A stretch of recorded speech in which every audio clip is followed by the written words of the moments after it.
30 अक्टूबर को छठ है और छठ से पहले दिल्ली की राजनीति बेहद गर्म हो चुकी है।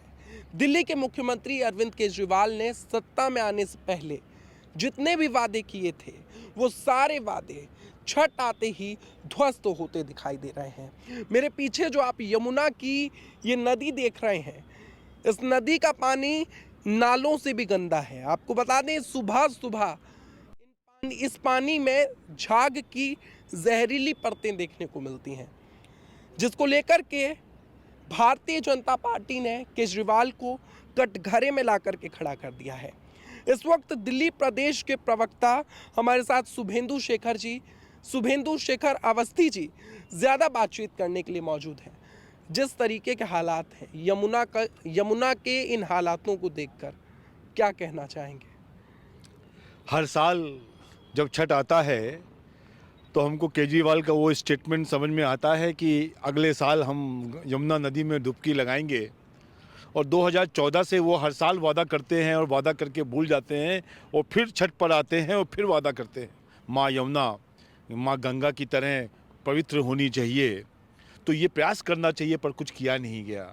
जितने भी दिल्ली के सीवर्स, जिले के नाले सब आके यमुना नदी में मिल रहे हैं। पूर्वी उत्तर प्रदेश के लोग हैं, छठ पूजा करेंगे, इसी गंदे पानी में स्नान लेंगे।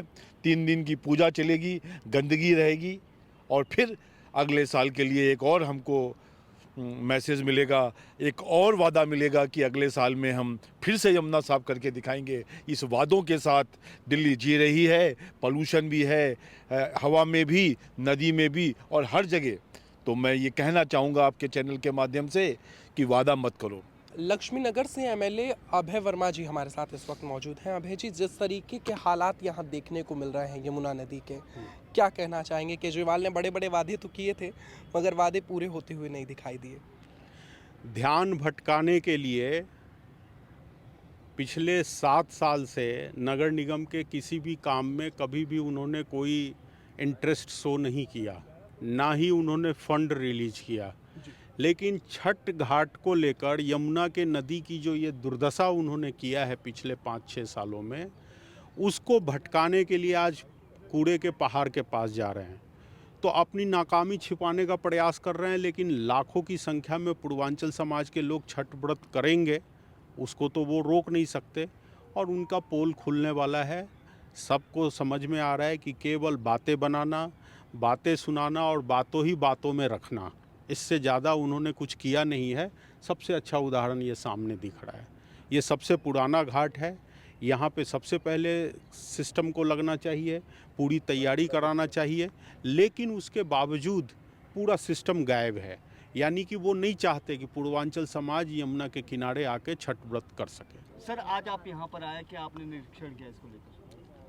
देखिए, आज हम यहाँ पर यमुना जी के इस बहुत महत्वपूर्ण घाट पर आए हैं। दिल्ली सरकार सो रही है। ये तीसरी बार ऐसा वाकया हुआ है कि हिंदू विरोधी सरकार साबित हुई है। दिवाली पर इन्होंने पटाखे पर बैन किया। छठ पूजा पर यमुना मैया हो या कोई नदी हो, उसका बड़ा महत्व होता है। दिल्ली में लाखों जो छठ मनाने वाले हमारे पूर्वांचल के भाई बहन हैं, वो यमुना मैया पे बहुत बड़ी संख्या में मनाते थे। दिल्ली सरकार वहाँ इंतजाम करती थी, वहाँ बेहतर इंतजाम। आप देख सकते हैं, कोई इंतजाम के नाम पर कुछ भी इंतजाम नहीं की। घाट वही के वही गंदे पड़े हैं। तो एक हिंदू विरोधी सरकार है जो छठ मनाने के लिए दिल्ली सरकार की ओर से कोई भी एफर्ट नहीं, कोई प्रयास नहीं है, एकदम जीरो है। रामवीर बिधूड़ी जी इस वक्त हमारे साथ मौजूद हैं। बिधूड़ी जी, जिस तरीके के हालात यमुना के देखने को मिल रहे हैं, क्या कहना चाहेंगे? अरे, अरविंद केजरीवाल ने यमुना को गंदा नाला बना दिया है। 2020 विधानसभा चुनाव में बड़े बड़े वादे हुए थे कि यमुना को साफ करेंगे, वहां जाकर डुबकी लगाएंगे। डुबकी लग पाई या नहीं? नहीं, डुबकी तो लगाने की बात उन्होंने एक बार नहीं 5 बार रिपीट की थी। और 2,500 करोड़ रुपया श्री नरेंद्र मोदी जी की सरकार ने यमुना की सफाई के लिए दिया। तो अरविंद केजरीवाल से पूछो कि 2,500 करोड़ रुपया किसकी जेब में गया है, पूछो उनसे। यमुना तो आज गंदा नाला बन गई है, पर अरविंद केजरीवाल कह रहे हैं कि अब मैं यमुना में 2025 में डुबकी लगाऊंगा। अब 2025 में वो मुख्यमंत्री रहेंगे तो डुबकी लगवाएंगे ना। भारतीय जनता पार्टी इस मुद्दे को लेकर के लगातार दिल्ली के मुख्यमंत्री अरविंद केजरीवाल को कटघरे में खड़ा कर रही है। आज हमारे साथ दिल्ली प्रदेश के महामंत्री दिनेश प्रताप सिंह जी बातचीत करने के लिए मौजूद हैं। दिनेश जी, बातचीत इस पर कि 2020 विधानसभा चुनाव के वक्त पर तमाम वादे किए गए थे कि 1 साल बाद छठ में मैं खुद पूर्वांचल वासियों के साथ डुबकी लगाऊंगा। वो वादे कहां तक सत्य हो पाए?